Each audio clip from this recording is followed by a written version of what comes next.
Assalamualaikum anak-anak kelas 7C. Halo, apa kabar? Hari ini kita akan belajar tentang interaksi sosial. Tujuan dari pembelajaran hari ini, anak-anak dapat menjelaskan pengertian interaksi sosial, menjelaskan syarat-syarat interaksi sosial, dan menjelaskan bentuk-bentuk interaksi sosial asosiatif dan disosiatif. Apa itu interaksi sosial? Interaksi sosial adalah hubungan-hubungan antara orang perorangan, antara kelompok manusia, maupun antara orang perorangan dan kelompok manusia. Dalam interaksi sosial, hubungan yang terjadi harus dilakukan secara timbal balik oleh kedua belah pihak. Artinya, kedua belah pihak harus saling merespon. Jika yang salah satu bertanya, maka dia menjawab. Jika diminta bantuan, dia membantu. Jika diajak bermain, dia ikut main.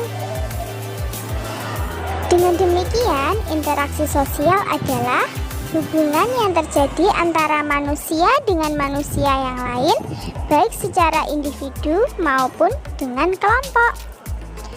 Manusia melakukan interaksi sosial dalam kehidupannya untuk memenuhi berbagai kebutuhan pokok, yaitu sandang, pangan, dan papan. Kebutuhan dan ketertiban, kebutuhan akan pendidikan dan kesehatan, kebutuhan akan kasih sayang. Dalam berlangsungnya suatu proses interaksi sosial didasarkan pada beberapa faktor. Antara lain 1. Faktor imitasi 2. Faktor sugesti 3. Faktor identifikasi dan 4. Faktor simpati. Yang pertama, faktor imitasi. Faktor imitasi merupakan proses seseorang mencontoh orang lain atau kelompok. Contohnya, seorang anak perempuan bermain masak-masakan karena melihat ibunya pada saat memasak di dapur. Yang kedua, faktor sugesti merupakan pengaruh yang dapat menggerakkan hati orang. Contohnya, seorang pasien yang akan berobat ke seorang dokter, pasien tersebut akan cepat mengalami penyembuhan. Salah satunya disebabkan adanya rasa sugesti pada dokter tersebut. Yang ketiga, faktor identifikasi merupakan kecenderungan atau keinginan dalam diri seseorang untuk menjadi sama dengan orang lain. Contohnya, seorang anak yang mengidolakan pemain bola sehingga semua tingkah lakunya idola akan dilakukan. Yang keempat, itu faktor simpati merupakan kemampuan untuk merasakan diri seolah-olah dalam keadaan orang lain dan ikut merasakan apa yang dilakukan, dialami, atau diderita orang lain. Contohnya, pada saat ada tetangga kita yang tertimpa musibah, maka kita ikut merasakan kesedihannya dan berusaha membantunya. Faktor-faktor tersebut dapat bergerak sendiri-sendiri, secara terpisah maupun dalam keadaan tergabung. Proses interaksi sosial akan terjadi apabila di antara pihak yang berinteraksi melakukan kontak sosial dan komunikasi. Kontak sosial ini dapat berarti hubungan masing-masing pihak tidak hanya secara langsung bersentuhan secara fisik, tetapi bisa juga tanpa hubungan secara fisik. Misalnya, kontak dapat dilakukan melalui surat menyurat, telepon, SMS, dan lain-lain.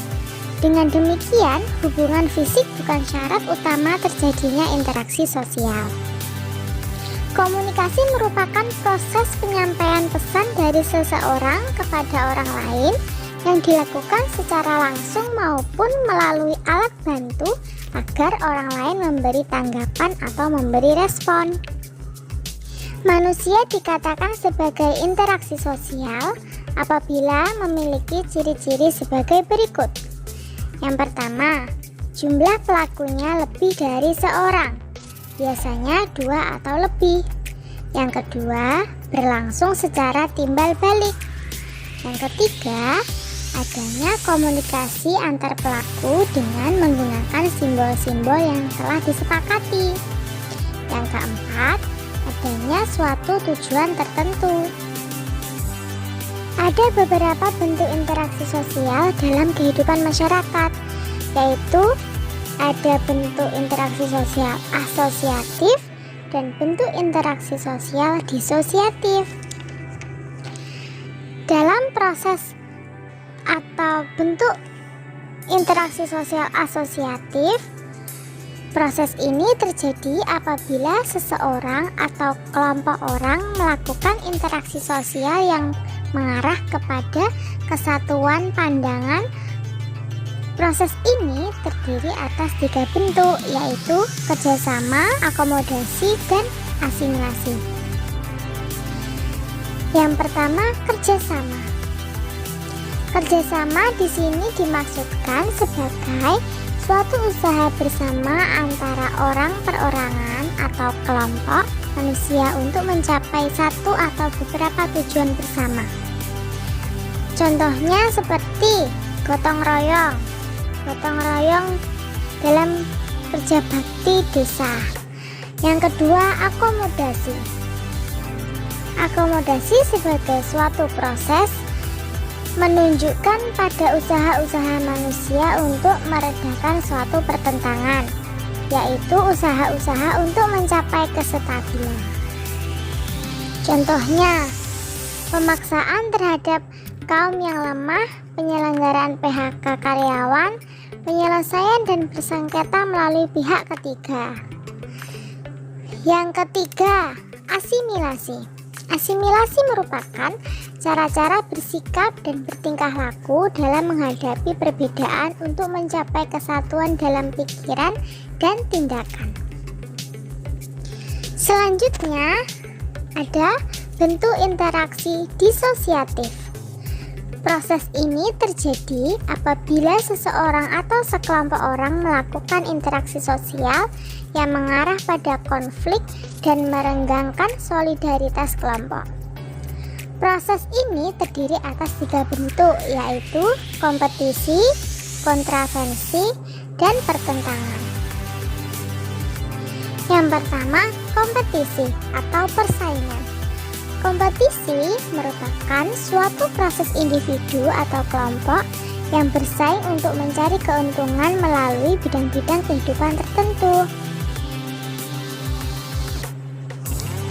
Dan yang kedua adalah kontravensi. Ditandai oleh gejala-gejala ketidakpastian orang lain karena perasaan tidak suka yang disebabkan kebencian atau keraguan terhadap seseorang. Yang ketiga, pertentangan atau konflik adalah suatu proses di mana individu berusaha untuk memenuhi tujuannya dengan jalan yang menentang disertai dengan ancaman dan kekerasan. Terima kasih anak-anak sudah menyimak video pembelajaran hari ini. Wassalamualaikum warahmatullahi wabarakatuh.